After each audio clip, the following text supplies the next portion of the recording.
آگے بڑھیں اور آپ کو بتائیں کہ کالعدم انتشاری کمیٹی کے شرپسندوں کے خلاف گھیرا تنگ 150 شرپسند فورتھ شیڈول میں شامل کالعدم انتشاری کمیٹی کے شرپسند عناصر کے خلاف آزاد جموں کشمیر حکومت نے گھیرا تنگ کر دیا۔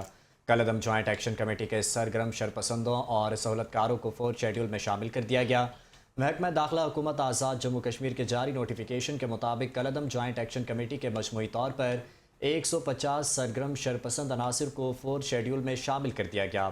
آزاد جموں کشمیر کابینہ کے 41ویں اجلاس میں ان شرپسندوں کے ناموں کو فورتھ شیڈول میں شامل کرنے کی منظوری دی گئی۔ نوٹیفیکیشن کے مطابق کالعدم کمیٹی کے شرپسندوں کو Azad Jammu Kashmir anti terrorism act 2014 کے تحت فورتھ شیڈول میں شامل کیا گیا۔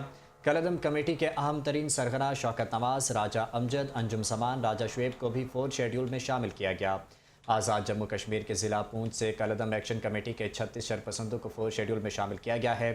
فورتھ شیڈول دہشت گردوں اور شرپسند عناصر پر نظر رکھنے اور ان پر پابندیوں کے لیے استعمال کیا جاتا ہے۔ عوامی حقوق کی آڑ میں امن و امان تباہ کرنے والی انتشاری کمیٹی کے خلاف زیرو ٹالرنس پالیسی اختیار کی جا رہی ہے۔